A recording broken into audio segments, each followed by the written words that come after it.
The visitation room is cold. It's a stark, blank space where a glass wall separates us from the inmates, and the only physical connection between a mother and her son happens through a gray telephone. I sit on a hard plastic chair and wait for Adam to come in.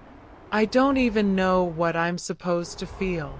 Since he did what he did 2 weeks ago, it's like my life has been put on pause and my body's been stuck in a state of numbness. I haven't seen him yet. I watch him enter through the door, head down, the prison uniform clearly hanging off his 145-pound frame. A tall, intimidating officer escorts him to the seat and stands guard behind him. Through the glass, I stare at him, but he doesn't look up right away. He's ashamed. A mother knows. We both pick up the phones. "Hi, son," I begin, keeping my voice neutral. "How are they treating you here?" "It's okay, Mom," he replies. "I probably deserve it." His answer catches me off guard, and we sit in silence for a few moments.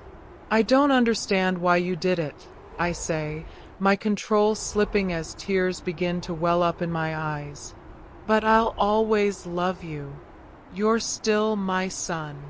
As soon as I finish speaking, he drops the phone, buries his head in his hands, and begins to sob uncontrollably, like he did when he was 10. Then he picks the phone up again.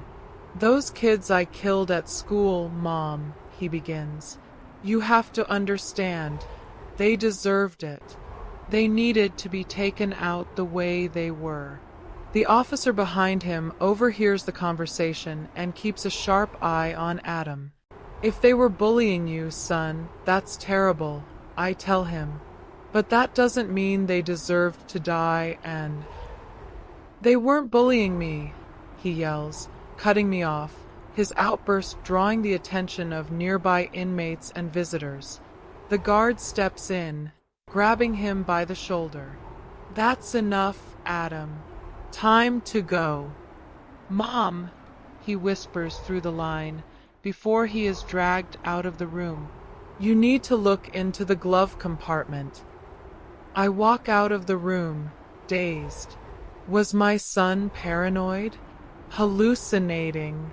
I storm out of the facility and get in my car. The long drive back to the city is a blur. My mind spins. How didn't I see this? How could I not have known what he could do? As a single mom, always tired from work, he just seemed like a quiet, geeky teen. What snaps me back to reality is noticing a car that has been behind me since I left the prison. A black vehicle, driven by a clean-shaven, military-looking man in dark glasses, follows me. He looks eerily familiar to the guard from the visitation room. I take several random turns and he stays on my tail. I pull into my neighborhood store. He parks at a distance, still in view. I rush in, grab what I need, and get in line, still trying to make sense of what the hell is happening. Why is he following me? They already have Adam. As I wait in line, I hear someone call my name from behind, and I jump in fright. It's not the man from the car, but I almost wish it were. It's a pale woman with a blank expression. Jenna, the mother of one of the 3 kids Adam killed at the school shooting. I freeze. "Hi, Claire," she says. It takes me a second. "Hi, Jenna. How are you?" "Not very good," she replies. Not bitterly, just honestly. I flinch. "Hey, I just want to say I'm really sorry for your loss," I begin. "What my son did was unforgivable, and—" "Claire, please," she cuts in. "This isn't your fault. We both lost our sons that day." She takes my hand in hers. "From one mother to another," she tells me, leaning in. "We need to help each other." Then she hugs me, so tightly I nearly collapse into tears. No one had shown me that kind of compassion until now. I leave the store with new strength, ready to go straight to that car and confront the man who had been following me, but he's gone. Thank God. I get in my car, and as I'm ready to get home, I remember Adam's words, and I check the glove compartment. There's nothing unusual in there except for a small metallic device. A flash drive. Back home, I go straight to my laptop. It's already dark. I know exactly why Adam would have hidden the USB drive in the car. His room, computers, phone, and even video game were all seized and searched the day after the events. Even my own laptop was taken. I had to get a new one from work. What I don't know is what he needed to hide. My hands shake as I plug it in and open a folder full of images. They're photos of the 3 kids who died, mostly candid shots, capturing them in normal moments at school. The same 3 always appeared, 2 boys and 1 girl. The pictures, likely taken on Adam's phone, showed them eating lunch, walking home, studying at the library. Just ordinary stuff. Was Adam stalking them? They didn't look like bullies. Then the photos start to get weird. One of the boys, kissing a girl, someone else, not from the 3, behind the football field. Holding hands. Private. Then, suddenly, one set in a bleak concrete space. The 3 kids, soaked in blood, standing over what looked like the girl from before, dead. Her body ripped to pieces on the floor. There was something strange in their eyes. In the photos, they were solid white. I had to adjust in my chair, rattled. Then more. The trio luring people. A janitor, an old woman, another child.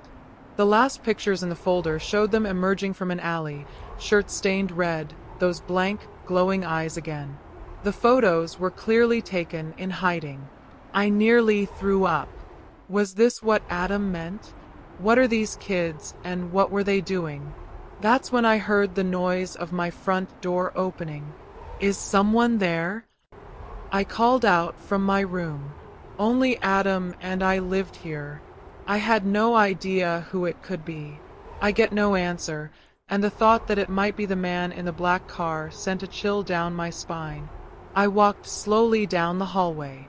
I just called the police, so whoever you are, leave now, I shouted, bluffing.